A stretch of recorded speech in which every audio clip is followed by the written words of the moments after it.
Picture this. You're 7 years old, and instead of playing with toys or learning your letters, you're being dragged from your family's arms by men in ceremonial robes. Your crime: being born into royalty. Your punishment: a childhood that will be systematically stripped away, replaced by rituals so brutal they would make grown warriors weep. The golden crowns and silk garments can't hide the truth. Being a royal child in the ancient world meant living in a gilded cage, where every breath you took served the state's hunger for power.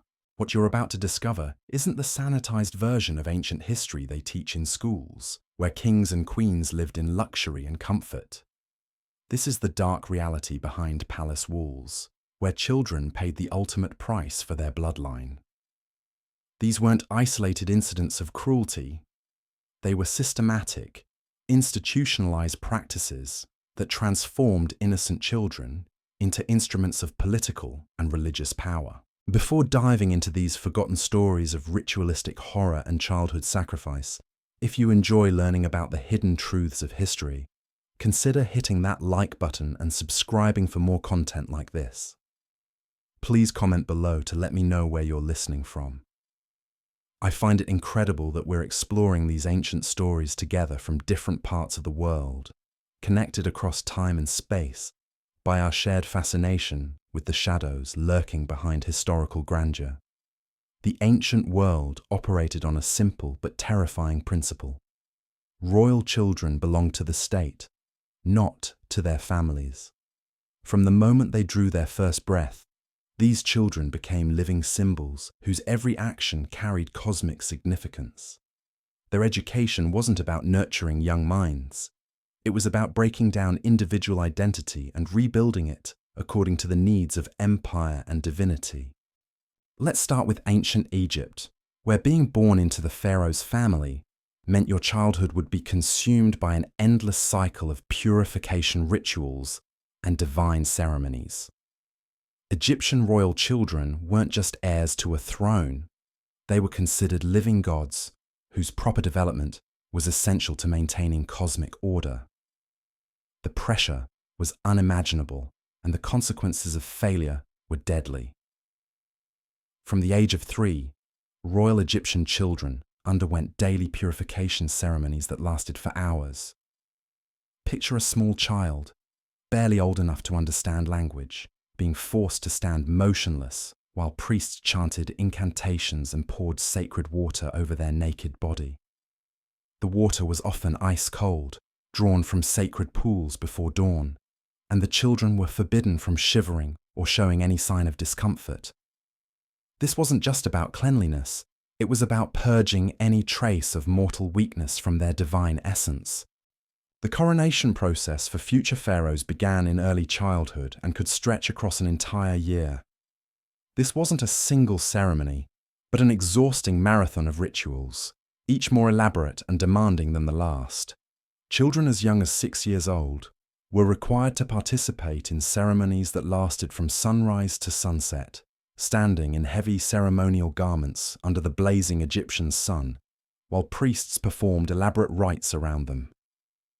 One of the most psychologically damaging rituals involved the symbolic breastfeeding ceremony, where young pharaohs were presented with figurines depicting themselves being nursed by the goddess Isis. The children were forced to reenact this divine feeding, often while fasting for days beforehand. The message was clear: their earthly parents were irrelevant compared to their divine heritage. Family bonds were systematically severed in favor of religious devotion. But Egypt's rituals pale in comparison to the systematic horror imposed on royal children in the Inca Empire. The Capacocha ceremonies represent perhaps the most disturbing example of state-sponsored child abuse in human history. These weren't random acts of violence. They were carefully orchestrated empire-wide programs that targeted the most beautiful and intelligent children from royal and noble families. The selection process was methodical and terrifying. Imperial officials traveled throughout the vast Inca Empire, visiting every province and community, searching for children who met their specific criteria. They wanted perfect physical specimens, children with flawless skin, symmetrical features, and bright intelligence, but beauty became a death sentence, as these children were marked for the ultimate sacrifice to ensure the empire's prosperity. Once selected, these children were taken to Cusco, the empire's capital, where they underwent months of preparation that was designed to break their will while maintaining their physical perfection. They were fed the finest foods, dressed in silk and gold, and treated like living treasures. But this luxury came with a horrifying purpose. They were being fattened for slaughter like prize livestock. The psychological manipulation was as brutal as any physical torture. These children were told they were chosen for the greatest honor imaginable, to serve as messengers between the earthly realm and the gods. They were convinced that their sacrifice would ensure their family's prosperity and their empire's continued dominance. Many of these children, some as young as 4 years old, actually began to believe they were blessed rather than condemned. The journey to their death sites could take months, as the children were marched across the empire in elaborate processions. They walked hundreds of miles through mountain passes and desert valleys, always moving in straight lines regardless of the terrain's difficulty. The symbolism was important. They were following sacred paths that connected the capital to holy sites throughout the empire. But for the children, it meant weeks of exhausting travel, while knowing that each step brought them closer to their doom. During these journeys, the children were constantly monitored by priests who ensured they remained in perfect physical condition. They were given regular medical examinations, their diets carefully controlled, and their emotional states managed through a combination of religious indoctrination and mind-altering substances. The goal was to deliver them to their final destination in a state of drug-induced compliance, making the final ritual as smooth as possible for the observers. The most heartbreaking aspect of the Capacocha ceremonies was how the children were often paired together, a boy and a girl dressed as miniature royalty, holding hands as they approached their final moments. These partnerships weren't random. They were carefully chosen to represent cosmic balance and divine harmony. The children formed emotional bonds with their assigned partners during the long journey, finding comfort in each other's presence. Then both were killed together, their bodies buried in elaborate tombs filled with golden artifacts and precious offerings.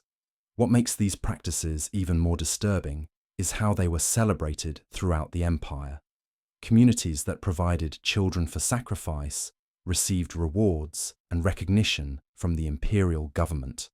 Families were told their sacrificed children had become divine intermediaries, and shrines were built in their honor. The entire society participated in normalizing and glorifying the systematic murder of its most vulnerable members. The ritualistic nature of these deaths was elaborate and carefully choreographed. Children were given fermented beverages or coca leaves to induce a stupor, then either left to die from exposure in freezing mountain peaks or killed through more direct methods. Their bodies were arranged in fetal positions and wrapped in fine textiles, surrounded by miniature gold and silver figurines that represented the sun and moon deities.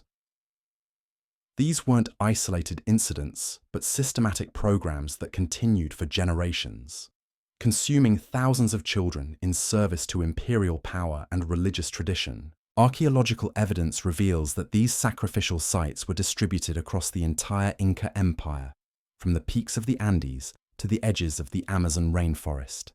Every major province was required to participate in this grotesque tribute system, ensuring that no region could escape the horror.